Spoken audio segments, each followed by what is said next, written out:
আসসালামু আলাইকুম আমার প্রিয় শিক্ষার্থী ভাই বোনেরা, তোমাদের সবাইকে শুভেচ্ছা এবং স্বাগত জানাচ্ছি। আমরা আজকে নতুন একটা অঙ্ক করব। এই অঙ্কটা আগের ক্লাসগুলোর মতোই না, একটু ডিফারেন্ট। তো এই অঙ্কটা আমরা কিভাবে করব সেটা আমি তোমাদের দেখাবো। তার আগে বলবো, তুমি আমার গত ক্লাসগুলো করবা, তাহলে তুমি দেখবা যে তোমার কাছে সমকালীন অঙ্কগুলো তোমার কাছে খুবই সহজ মনে হবে। তো এই অঙ্কটা আমরা যদি করি কীভাবে, এই অঙ্কটা করতে গেলে আমাদের একটু আলাদা চিন্তা করতে হবে।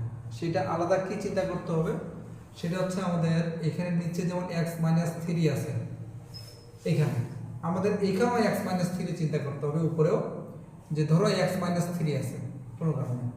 এখন এখানে আমাদের আছে কত, 3। আচ্ছা, আমরা যদি এখানে 3 দিই তাহলে কি হবে? আমরা যদি 3 দিই তাহলে 3x-9 হচ্ছে কিনা উপরে দেখো তো।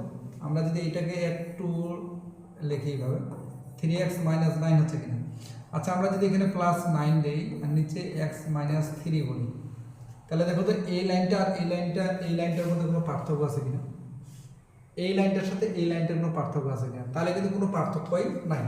তাহলে আমরা যদি এইখান থেকে যদি এখন এই লাইনটা লিখি, ধরো 3x-9 + 9, তারপর আমরা লিখলাম নিচে x-3, আমরা লিখলাম dx।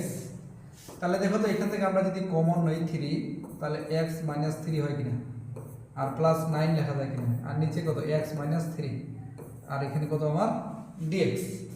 এখন আমরা এটাকে যদি আমরা কি করি, আমরা দুইটা পার্ট করে লিখি আলাদা আলাদা, তাহলে এইভাবে লেখা যায় না, 3 দিয়ে x-3 বাই কত x-3 +9 বাই কত হবে x-3 হয় কিনা।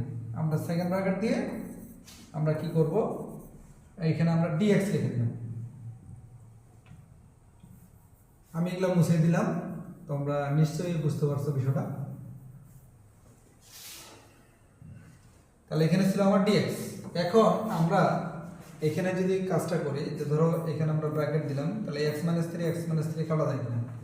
তাহলে আমরা ইন্টিগ্রেশন এবং dx যে দুইটাকে যদি আমরা এই দুইটা ভগ্নাংশকে যদি আমি এইভাবে লেখা যায় কিনা। ধরো এখানে যেমন 3 আর এখানে থাকে কি dx, মানে এক কথায় ইন্টিগ্রেশন, আর অপারেটরটা আমরা কি করলাম ভিতরে প্রবেশ করে দিলাম, প্লাস এখানে কত হবে আমার 9 বাই কত হবে x-3 dx। তাহলে এখন আমরা ওই আগের নিয়মে করব, যে আগের অঙ্কগুলো করছিলাম সেটা নিয়মে 3 dx 9 দিয়ে এখানে dx x-3। তো আমরা বলছিলাম যে যদি কোনো কিছুই যদি না থাকে, অপারেটর শুধু থাকে, যেই অপারেটরটা থাকবে সেই অপারেটরটা দিয়ে আমরা কি করি, আমরা লিখে দিই ওইটা। তাহলে কি হবে, এখানে dx, তাহলে এটা কি হবে 3x প্লাস এখানে 9। তাহলে এইটার সূত্রটা কি ছিল, এইটার সূত্রটা ছিল আমরা এরকম পড়ছিলাম 1/x dx থাকলে আমরা বলছিলাম ln x। তাহলে আমাদের আমরা যদি এই সূত্রটাকে অ্যাপ্লাই করি, তাহলে আমাদের কি হবে, তাহলে আমরা লিখতে পারবো ln কত x-3 প্লাস কত হবে আমার 6। তাহলে আমরা এটাই অ্যান্সার লিখতে পারি।